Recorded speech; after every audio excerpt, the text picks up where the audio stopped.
大家好，欢迎来到我的频道。香港一场大火惊醒大陆人，他们终于意识到高层住宅的严重危害性。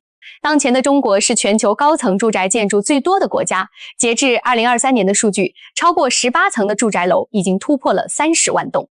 这些曾经是他们骄傲的资本，有些粉红甚至以此嘲笑台湾的建筑水平，就像个小县城。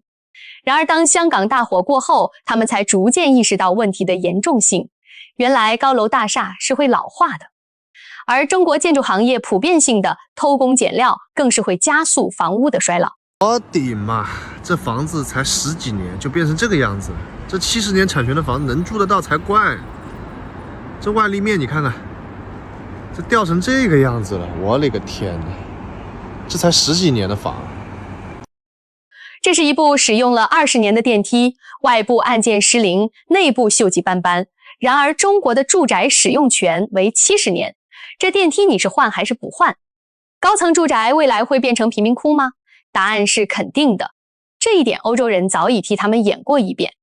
欧洲曾经把高层住宅当成现代文明的象征，拼命往天上盖，结果不到30年就开始后悔，宁可花大价钱炸掉也不愿意再住。为什么呢？因为他们亲眼看着这些高楼一步步变成了贫民窟。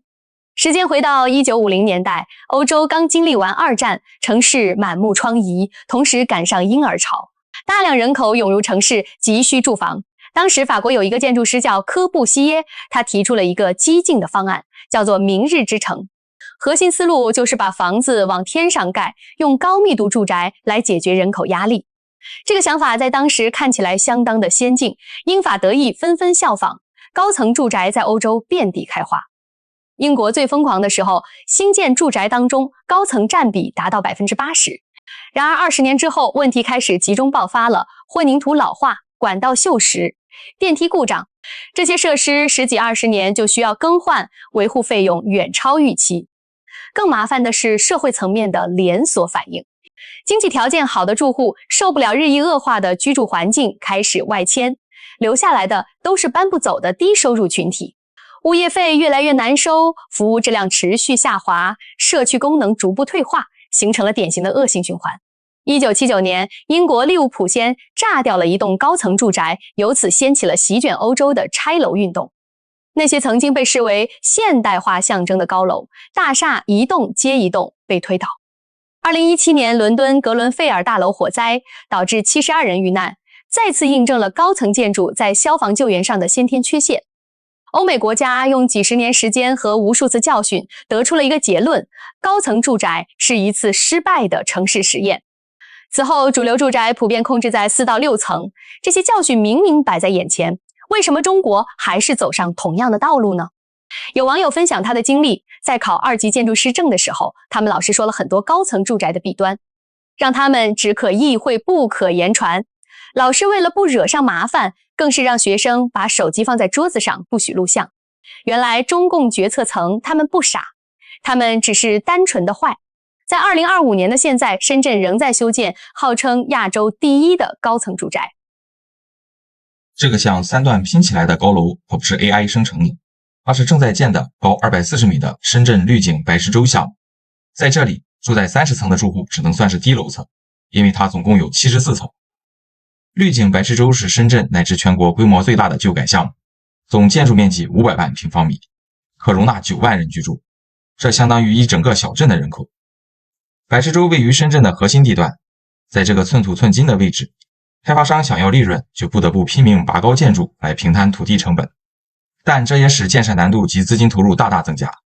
在楼市不景气的当下，这无疑会导致项目前途未卜。1998年房改之后，住房走向市场化，地方政府很快发现了一条财路：土地出让金。土地财政让这个模式一旦运转起来，就很难停下来。高峰时期，有的地方卖地收入占财政收入的1半以上，而土地资源是有限的，如何在有限的土地上获取更高的收益呢？答案就是提高容积率。楼盖得越高，同一块地产出的价值就越大。从开发商的角度看，同样一块地，建了6层能卖200套，建30层就能卖600套，利润成倍增长，再叠加城镇化所带来的刚性需求，1998年中国城镇化率只有 30%。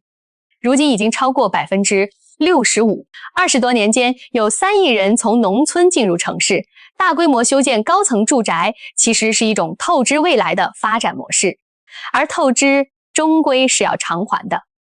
高层住宅的第一个结构性问题出在了消防救援上。中国国内常规消防云梯的作业高度在50米左右，大约相当于15层楼，再往上就力所不能及了。101米的超高云梯确实存在，但全国加起来也就40台左右，均摊到各大城市远远不够用。更关键的是，高层火灾存在一个物理现象，叫做烟囱效应。电梯井、管道井这些垂直通道在火灾当中会形成类似于烟囱的这个抽吸作用，热空气和浓烟以每秒6到8米的速度往上蔓延，一栋100米的建筑，火势从底层窜到了顶层，可能只需要10几秒。香港那场大火，广州紧急调派了一辆101米云梯车支援，结果到了现场发现小区通道太窄了，地面承重不足，云梯车根本无法开展作业，只能是在外围束手无策。这不是个案，而是高层建筑在物理层面的先天局限。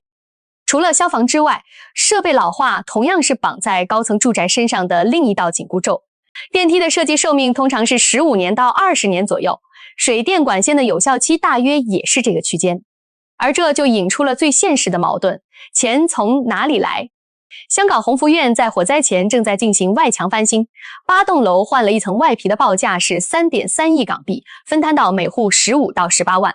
深圳前海时代2010年交付，今年才15年楼龄，外墙加防水工程大修花了1.08亿。更需要注意的是，房屋维护费用的分布规律是前轻后重，根据测算，70%的大额维修支出用在建筑寿命的最后20年。那保守估计，一套高层住宅70年间累计的维护成本大约相当于当初房价的30%到50%。那么这时候可能有人会问了，不是有公共维修基金吗？问题在于这笔钱的规模远远不够，维修基金按房价的3%收取，一套300万的房子也就9万块，勉强够付一次外墙翻新。后续还有电梯更换、管道改造、消防升级。每一项都是大额支出，而且动用维修基金需要2/3以上的业主投票同意，实际操作当中几乎是不可能完成的任务。低楼层觉得与自己无关，已经搬走的不愿意出钱，准备卖房的更不想增加成本，最后往往就是大家一起来拖到问题严重到无法回避。事实上，过去40年，维修成本之所以没有成为社会议题，是因为绝大多数房子根本等不到彻底老化就被拆掉重建了。地产行业高速扩张期，旧楼拆迁新盘涌现，房价持续上涨。所有人都相信手里的房子不会砸在自己的手上，会有人愿意出更高的价格接盘。这本质上是一场击鼓传花的游戏，但2021年之后，情况发生了根本性变化。房价见顶，人口拐点出现，城镇化增速放缓，3重因素叠加，游戏的底层逻辑开始松动。我们不妨来推演一个场景，一个人30岁买了高层住宅，还30年房贷，60岁终于还清，准备用这套房子来养老。可这个时候，房子也恰好进入到了老化爆发期，每隔2-3年就可能面临一笔数万，甚至是10几万的维修分摊。退休金本就有限，很难持续承受，想卖掉变现，但一套楼龄几10年，随时可能产生大额维修费用的老房子，市场上几乎没有人愿意接盘。日本现在就有大量这样的案例，房子免费送都没有人要，因为持有的成本已经超过了房子本身的价值。有钱的跑了，没钱的留下，维护越差，房子越破。欧洲走过的路，他们正在重走。至于70年产权的问题，中国民法典已经明确规定，住宅用地到期后自动续费。法律层面不必担心，真正值得关注的是房子的物理寿命能否支撑到那一天，以及未来房产税、房屋养老金等政策一旦落地，持有成本会进一步上升。届时那些区位一般、楼龄偏老的高层住宅，那么资产属性可能会大打折扣。这场持续了20多年的高层住宅浪潮正在进入价值重估的新阶段。